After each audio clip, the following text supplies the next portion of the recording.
Hey everyone, it's Short Fiction Friday. This week I read 3 different short stories. In Passage of the Sun by George Collyn, Pacifist by Mack Reynolds, and The Penitent by Peyton Cooke. Let's start with George Collyn in Passage of the Sun. This was first published in New Worlds SF, July 1966.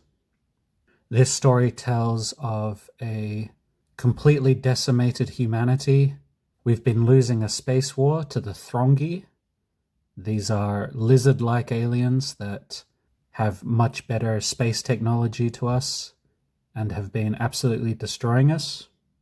What's left of humanity is packed into this dome structure.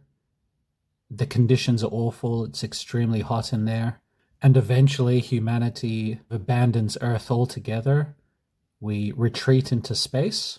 And in space, there's kind of a last-ditch effort to try to battle the Throngi. Now, the way this story is told is very pulpy. It's very much a fast-paced space adventure. There's a lot of weird space politics. Apparently, humanity has like a king. There's King G. So we're all following his plans to battle the Throngi. And at certain points, our unnamed first-person protagonist and Bodwin, who are like the spaceship captains, they're arguing against King G. This story was entertaining in places, but it also felt like just way too much packed into like 25 pages. There's enough ideas in here to probably fill out a 200-page book. And I'm kind of in two minds about that kind of thing. On the one hand, it's good that authors can boil down their ideas and really get to the point sometimes. But on the other hand, this did feel rushed. It felt like every single scene was in fast forward, and there was no time to take in all these bizarre settings, weird characters, different politics. The other weird thing about this is that in this story, like our main character fails constantly, humanity fails constantly. I do wonder a little bit what the exact purpose was here. Was this supposed to be like a darkly humorous satire of space operas? Right? Like what if we had one of these space adventurer characters, but he always failed? Or is this a completely serious attempt at quite a grim world? If it was trying to be this grim, dark, serious one, then the pacing was just way too fast for it to work. Yeah, an interesting one this. Kind of baffling, hard to know what to think of it. I thought it was okay. Okay, the next short story I read was also in the war book. Pacifist by Mack Reynolds. This story was first published in the Magazine of Fantasy and Science Fiction in January 1964.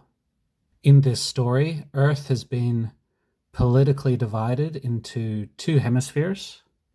It's not clear from the story exactly how, but basically we've got the Northern Hemisphere versus the Southern Hemisphere in this huge war. And against these 2 empires, we also have a smaller, shadowy third group called the Pacifists. Kind of an ironic name. They do want to end the war, but they're not afraid of doing so through violent means. So essentially they're an underground guerrilla fighting group or an underground like terrorist network.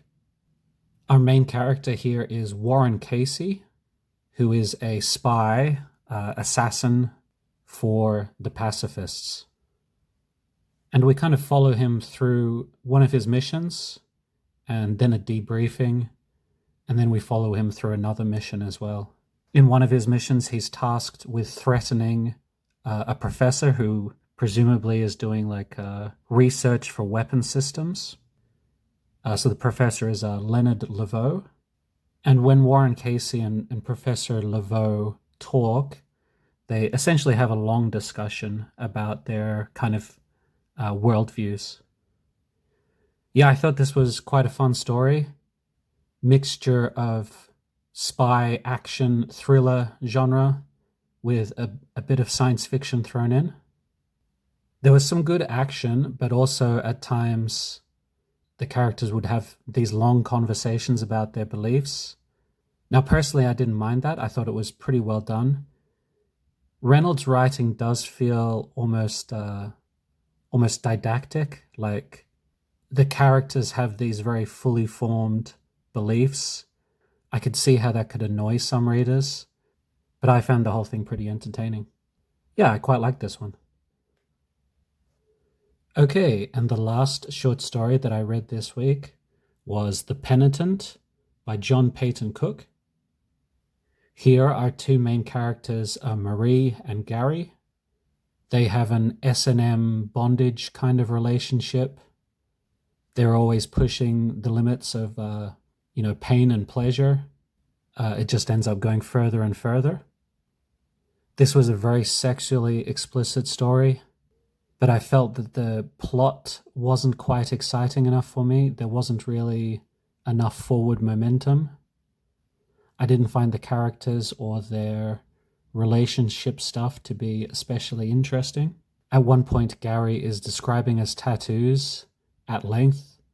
It's like a whole page. That's kind of when the story lost me. There is a little bit more to the story because there's a lot of religious allusions. Gary compares himself to, religious zealots who would self-flagellate and things like that. With these sorts of ones, I think in some of these stories there's a lot of, I'm not sure what it is exactly, like a Catholic guilt or people kind of exploring their religious hang-ups. And it just never quite works for me. I think I just don't find the religious symbolism stuff as interesting as a lot of other people. Maybe this review is sounding harsher than I wanted it to. This story was okay. It just felt like it never quite came together. All right, and ranking these short stories, potentially putting them into my top 20 list here. So up on the screen, I'll put my top 20 short stories. And this week, none of the stories will make the top 20. That Mack Reynolds one I quite liked. If this was a top 30, maybe it would be in the top 30. But yeah, not quite making this. The other two stories were fine, but they're nowhere near the top 20. So the top 20 will stay how it is. All right, let's pick some new short stories for next week. Now I'm actually done with the war book now, so there's only 2 books remaining. I'm going to have to reassign the numbers. Now I only have about 3 short stories left in Dark Love, and I think about 10 left in Body Horror. So I'm actually going to do this unevenly. Body Horror will be 1 to 4. Dark Love will be 5 and 6. The 6-sided die will represent the book. The 12-sided die will select the story within the book. Okay, first roll. 1 and 11. So you'll see many pencil marks there. I'll skip over those ones. Those are all short stories that I've read before. 1, 2, 3, 4, 5, 6, 7, 8, 9, 10, 11. I'm reading Butterfly by Axel Collyn, and that's 4 pages. Okay, I'm going to keep on rolling the dice until I get to at least 50 pages. Second roll.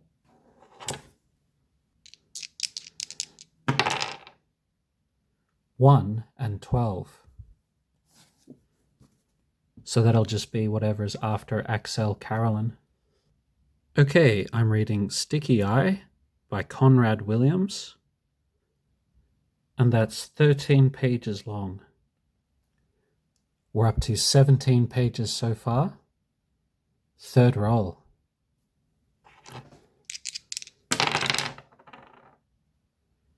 3 and 10. It's the body horror book again. And this time it'll be whichever story is before Axel Carolyn's. I'll be reading Almost Forever by David Moody. And that's 16 pages, taking us to 33 pages so far. Okay, fourth roll. 2 and 7. Body horror book.